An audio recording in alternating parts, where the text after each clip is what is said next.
Hello students, good morning. देखिए, आज का जो हमारा टॉपिक है हमारा प्राकृतिक वनस्पति और वन्यजीव। इसका तात्पर्य है कि प्राकृतिक वनस्पति क्या होती है, अर्थात जो पेड़ पौधे होते हैं और जो उनमें रहने वाले जीव हैं, इसके बारे में आज इस वीडियो में हम अध्ययन करेंगे। ठीक है, तो देखिए लाइन टू लाइन पढ़ने का प्रयास करते हैं। इसमें सलीमा अपने ग्रीष्म शिविर से बहुत उत्साहित थी। एक सलीमा कोई लड़की है, उसका जो गर्मियों की छुट्टी में एक शिविर लगा था तो उससे बहुत ही खुश थी, मतलब उत्साहित थी वो।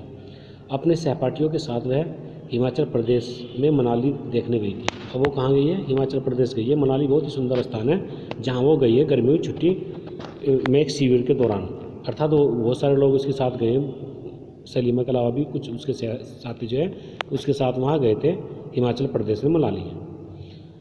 उसे सब स्मरण था कि बस जैसे जैसे चढ़ाई पर जा रही थी, देखिए उसे सब स्मरण था। स्मरण का माना उसे सब याद था कि बस जैसे जैसे चढ़ाई पर जा रही थी तो वह स्थलाकृति एवं प्राकृतिक वनस्पति के बदलते रूपों को देखकर कितनी हैरान हो रही थी।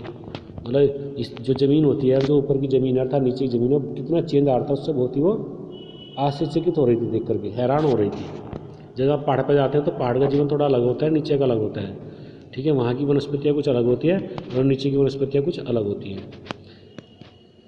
गिरिपाद में स्थित साल, देखिए गिरिपाद में स्थित साल एवं सागवान के घने वन धीरे धीरे अदृश्य हो रहे थे। जो गिरताल के वन थे और जो सागवान के थे वे क्या है, धीरे धीरे गायब हो जा रहे थे। तथा पर्वतों की ढलानों पर पतली नुकीली पत्तियों तथा शंखवार वितान लंबे वृक्ष दिखने लगे थे। उसे पता चला कि वे शंकुधारी वृक्ष थे। जब उसने देखा तो इस तरह के वृक्ष, तो उसको क्या बताया गया कि इनको शंकुधारी वृक्ष कहते हैं। लंबे वृक्षों पर खिले लाल, लंबे वृक्ष के ऊपर जो लाल फूल खिले थे उसका ध्यान गया। वे रोडोड्रेगन के फूल थे। किसके फूल थे वे? रोडोड्रेगन। किसके फूल थे? रोडोड्रेगन के फूल बताया गया। मनाली से आगे रोहतांग दर्रे तक के रास्ते में उसने देखा कि भूमि छोटी छोटी घास एवं कुछ स्थानों पर बर्फ़ से ढकी है। भूमि क्या है? छोटे छोटे घास है, कुछ स्थान पर बर्फ़ से ढकी थी। सलीमा के अवलोकन से हम अनुमान लगा सकते हैं कि स्थल की ऊंचाई एवं वनस्पति की विशेषताएं एक दूसरे से संबंधित हैं। ऊंचाई में परिवर्तन के साथ जलवायु में परिवर्तन होता है तथा इसके कारण प्रकृति वनस्पति भी बदलती है। यह बदलाव आता है की बात है। प्राकृतिक वनस्पति की वृद्धि तापमान एवं नमी पर जो वनस्पति की वृद्धि है, अर्थात जो पेड़, ये क्या बोलते हैं इसको, देखो ये एक चीज़ और देख लीजिए, रोडोड्रेगन ये बड़ा, तो रोडोड्रेगन का ऐसा होता है फूल, यहाँ देख सकते हैं आप, रोडोड्रेगन का फूल दिखा गया, उसको आप भली प्रकार से देख सकते हैं। फिर यहाँ ये बात बताई गई है कि ये वनस्पति जो है, जैसे पेड़ पौधे जो किस पर निर्भर करते हैं कि वहाँ का तापमान कैसा है और नमी कैसी है। ठीक है, जिस स्थान का जैसे तापमान होगा, जैसी नमी होगी, वैसी वहाँ की वनस्पति होती है। इसके अलावा यह ढाल एवं मिट्टी की परत की मोटाई जैसे कारकों पर निर्भर करती है। इन घटकों में अंतर के कारण किसी स्थान की प्राकृतिक वनस्पति की सघनता एवं प्रकार से भी परिवर्तन होता है। आमतौर पर प्राकृतिक वनस्पति को निम्न 3 मुख्य श्रेणियों में वर्गीकृत किया जाता है। ठीक है, प्राकृतिक वनस्पति को कितने श्रेणियों में बांटा गया? 3 में। कौन कौन सी है? नंबर 1 यहाँ लिखिए। 1, जो वृक्षों के लिए उपयुक्त तापमान एवं परिपूर्ण वर्षा वाले क्षेत्रों में उगते हैं। इन कारकों के आधार पर सघन एवं खुले वन विकसित होते हैं। ये कांटेदार झाड़ी देख लीजिए, कांटेदार झाड़ी कैसी होती है दिखाया गया चित्र में। फिर दूसरा दिखाया गया घास स्थल। देखिए पहला क्या है? पहला लिखा है वन। ठीक है, वनस्पति में पहला वन आ गया, दूसरा घास स्थल आ गया। जो मध्य वर्षा वाले क्षेत्र में विकसित होते हैं, जहाँ बीच की श्रेणी की वर्षा होती है, वहाँ क्या होते हैं? घास विकसित हो जाते हैं। कांटेदार झाड़ी जो दिखाई गई यहाँ देखिए, कांटेदार झाड़ी के बारे में क्या बताया गया? कांटेदार झाड़ियाँ केवल शुष्क क्षेत्रों में पैदा होते हैं। सलीमा हिमालय की यात्रा पर अपना यह अनुभव अपने माता पिता को बता रही थी। उसके पिता विश्व के विभिन्न स्थानों पर जा चुके थे। उन्होंने जो अपना अनुभव सलीमा किसको बता रही थी? अब अपने माता पिता को बता रही है, जो विभिन्न स्थानों पर जा चुके थे। उन्होंने सलीमा को विभिन्न महाद्वीपों के विभिन्न भागों में पाई जाने वाली विविध प्रकार की वनस्पतियों के बारे में बताया। उन्होंने उपध्रुवीय प्रदेशों में शंकुधारी वन, रेगिस्तानों में कांटेदार झाड़ियाँ, आर्द्र प्रदेशों में घने उष्णकटिबंधीय दृढ़ काष्ठ वनों के बारे में कई अन्य जानकारी दी। सलीमा समझ गई कि हिमालय के क्षेत्रों में लगभग सभी प्रकार की वनस्पतियाँ पाई जाती है जो भूमध्य रेखा से ध्रुव की ओर जाने पर मिलती है। जब आप भूमध्य रेखा से ध्रुव की ओर चलेंगे तब ये वनस्पति मिलती है। ठीक है, अब थोड़ा समझ लीजिए भूमध्य ध्रुव क्या होता है। देखिए जैसे पृथ्वी है तो ये वाली लाइन जो होती है इसको भूमध्य कहते हैं। ये वाली लाइन जो है अर्थात भूमध्य से जब ऊपर को चलेगी तो तब ये पाए जाते हैं वन इस तरह के। अब देखिए प्राकृतिक वनस्पतियों के प्रकार में बदलाव का कारण जलवायु बदलाव है। प्राकृतिक वनस्पति में बदलाव किससे होता है? जलवायु से। जिस स्थान की जैसी जलवायु होगी वैसी उसी प्रकार के वहाँ वन पाए जाएंगे। आइए हम विश्व की विभिन्न प्रकार की प्राकृतिक वनस्पतियों, उनके गुण एवं वहाँ प्रवास करने वाले अन्य जीवों की जानकारी प्राप्त करें। ठीक है, अब सबसे पहले बात करते हैं वन की। वन में भी क्या है? वन में किसकी बात करेंगे? उष्णकटिबंधीय सदाबहार वन कैसे होते हैं उसके बारे में बात करेंगे। इन वनों को उष्णकटिबंधीय वर्षा वन भी कहते हैं। कैसे कहते हैं? उष्णकटिबंधीय वर्षा वन कहते हैं। ये घने वन भूमध्य रेखा एवं उष्णकटिबंधीय के पास होते हैं, पास पाए जाते हैं। कहाँ पाए जाते हैं? भूमध्य और उष्णकटिबंधीय क्षेत्र के पास पाए जाते हैं। ये क्षेत्र गर्म होते हैं एवं पूरे वर्ष यहाँ अत्यधिक वर्षा होती है। चूँकि यहाँ का मौसम कभी शुष्क नहीं होता है, इसलिए यहाँ के पेड़ों की पत्तियाँ पूरी तरह नहीं झड़ती है, इसलिए इन्हें सदाबहार वन कहते हैं। कैसे कहते हैं? सदाबहार वन कहते हैं।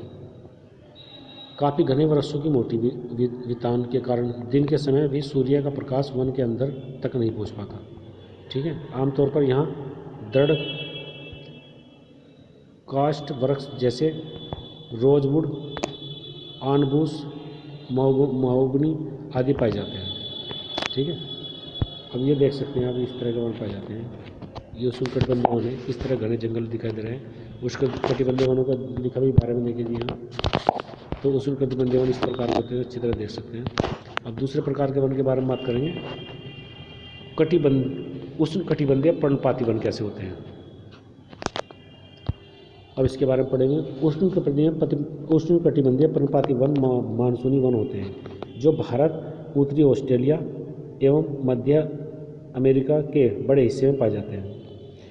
इन क्षेत्रों में मौसमी परिवर्तन होते रहते हैं। ठीक है, कहाँ पाए जाते हैं? ऑस्ट्रेलिया में पाए जाते हैं उष्णकटिबंधीय पर्णपाती वन। और इन क्षेत्र में क्या है? मौसमी परिवर्तन होते रहते हैं। जल संरक्षित रखने के लिए शुष्क मौसम में यहाँ के वृक्ष पत्तियाँ झाड़ देते हैं। यहाँ के वृक्ष क्या है? पत्ते झाड़ देते हैं, जैसे कि ये दिखाया गया है। ये उष्णकटिबंधीय वन का वो है। नीचे भी देख सकते हैं आप, ये देख लीजिए, इस तरह के वन होते हैं। जब मौसम आता है तो ये पत्ते सारे झड़ जाते हैं। और यहाँ देख लीजिए, ये कहाँ पाए जाते हैं? ऑस्ट्रेलिया में, अमेरिका में। इन क्षेत्रों में मौसमी परिवर्तन होते रहते हैं। जैसे ये जल संरक्षित रखने के लिए शुष्क मौसम में यहाँ वृक्ष पत्ते झाड़ देते हैं ताकि जल बना रहे। इन वनों में पाए जाने वाले काष्ठ वृक्षों में साल के कौन कौन से वन होते हैं? साल, सागवान, नीम, शीशम इत्यादि हमारे क्षेत्र में पाए जाते हैं। अधिकांश इस तरह के दृढ़ काष्ठ वृक्ष फर्नीचर, यातायात एवं निर्माण सामग्री बनाने के लिए बहुत उपयोगी हैं। इन प्रदेशों में आमतौर पर पाए जाने वाले जानवर कौन कौन से पाए जाते हैं इन वनों में? देखिए, बाघ पाया जाता है, शेर पाया जाता है, हाथी पाया जाता है, गोल्डन लंगूर पाया जाता है, बंदर पाया जाता है। ये सारे जानवर पाए जाते हैं। ये बाघ देख सकते हैं, बाघ का चित्र दिखा रहे हैं। ये उष्णकटिबंधीय वन का उदाहरण हो गया, देख लीजिए अच्छे से।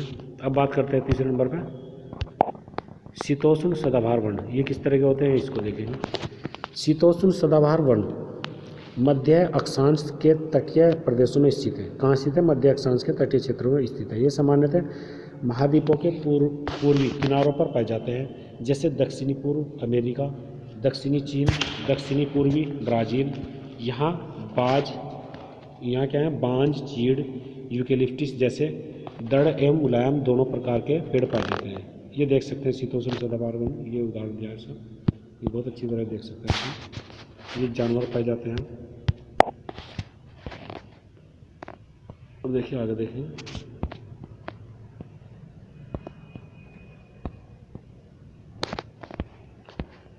अब देखेंगे शीतोष्ण पर्णपाती वन किस प्रकार के होते हैं।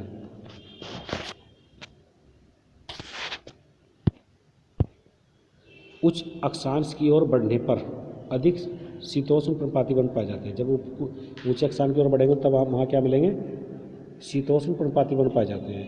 ये उत्तर पूर्वी अमेरिका, चीन, न्यूजीलैंड, चिली एवं पश्चिमी यूरोप के तटीय प्रदेशों में पाए जाते हैं। ये अपनी पत्तियां शुष्क मौसम में झाड़ देते हैं। यहाँ पाए जाने वाले पेड़ कौन कौन से हैं, जैसे बांज हो गया है, एस हो गया है, बीच आदि। हिरन, लोमड़ी, भेड़िए यहाँ के आम जानवर है। फिजेंट तथा मोलान जैसे पक्षी भी यहाँ पाए जाते हैं। शीतोष्ण पर्णपाती वन ये है, उदाहरण देख सकते हैं। भूमध्य वनस्पति की बात करते हैं हम यहाँ।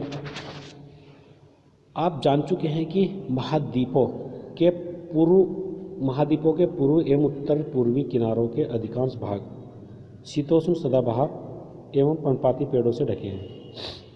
महाद्वीपों के पश्चिमी एवं दक्षिणी पश्चिमी किनारे भिन्न हैं। यहाँ भूमध्य सागरीय वनस्पतियाँ पाई जाती हैं। यह अधिकतर यूरोप, अफ्रीका, एशिया के भूमध्य सागर के समीप वाले प्रदेशों में पाई जाती है, इसलिए इसका यह नाम पड़ा। ये वनस्पतियाँ भूमध्य सागर के बाहरी प्रदेशों जैसे संयुक्त राज्य अमेरिका के कैलिफोर्निया, दक्षिण पश्चिमी अफ्रीका, दक्षिणी अमेरिका, दक्षिण पश्चिमी, ये देख लीजिए भूमध्य सागर को दिखा है, ऑस्ट्रेलिया में पाई जाती है। ऑस्ट्रेलिया में भी पाई जाती है। इन प्रदेशों में गर्म शुष्क ग्रीष्म एवं वर्षा वाली मृदु शीत ऋतुएं होती हैं। इन क्षेत्रों में आमतौर पर संतरा, अंजीर, जैतून एवं अंगूर जैसे नींबू वंश शिष्ट के फल पैदा किए जाते हैं। क्योंकि लोगों ने अपनी इच्छानुसार कृषि करने के लिए यहाँ की प्राकृतिक वनस्पति को हटा दिया है, यहाँ वन्य जीवन कम है। शंकुधारी वन उत्तरी गोलार्ध के उच्च अक्षांशों में भव्य शाकंभरी वन पाए जाते हैं। इन्हें टैगा भी कहते हैं। ये वन अधिक ऊंचाइयों पर भी पाए जाते हैं। इन्हीं वृक्षों को सलीमा के हिमालय में प्रचुर मात्रा में देखा जाता था। ये लंबे, नरम काष्ठ वाले सदाबहार वृक्ष होते हैं। इन वृक्षों के काष्ठ का उपयोग तुगली बनाने के लिए किया जाता है, जो सामान्यतः अखबारी कागज बनाने के काम आती है। नरम काष्ठ का उपयोग माचिस एवं पैकिंग के लिए बक्से बनाने के लिए भी किया जाता है। चीड़, देवदार आदि इन वृक्षों के मुख्य पेड़ हैं। यहाँ सामान्यतः रजत, लोमड़ी, मिंक, ध्रुवीय भालू जैसे जानवर पाए जाते हैं। ये देख सकते हैं उदाहरण, शाकंभरी वन का उदाहरण दिखाया गया। देखिए हिमच्छाधारी शाकंभरी वन, मतलब बर्फ से ढके हुए जिसको कह सकते हैं।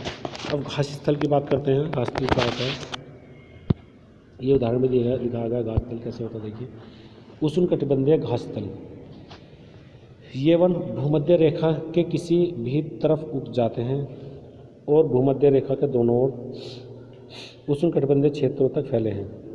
यहाँ वनस्पतियाँ निम्न से मध्य वर्षा वाले क्षेत्रों में पैदा होती है। यह घास काफ़ी ऊंची, लगभग 3 से 4 मीटर ऊंचाई तक बढ़ सकती है।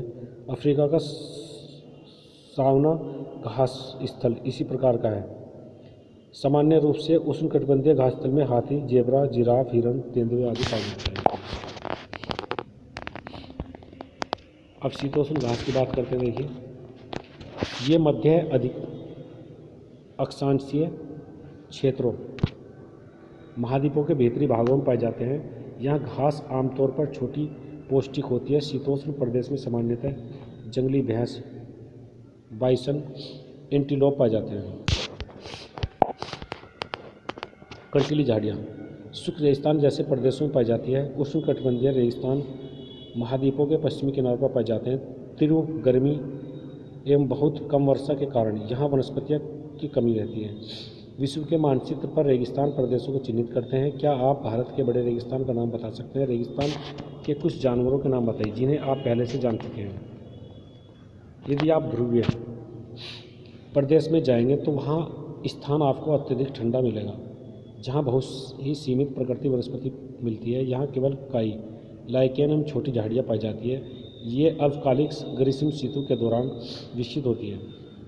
इसे टुंड्रा प्रकार की वनस्पति कहा जाता है। ये वनस्पति यूरोप, एशिया, उत्तरी अमेरिका के ध्रुवीय प्रदेशों में पाई जाती है। यहाँ के जानवरों के शरीर पर मोटा एवं मोटी चमड़ी होती है जो इन्हें ठंडी जलवायु में सुरक्षित रखते हैं।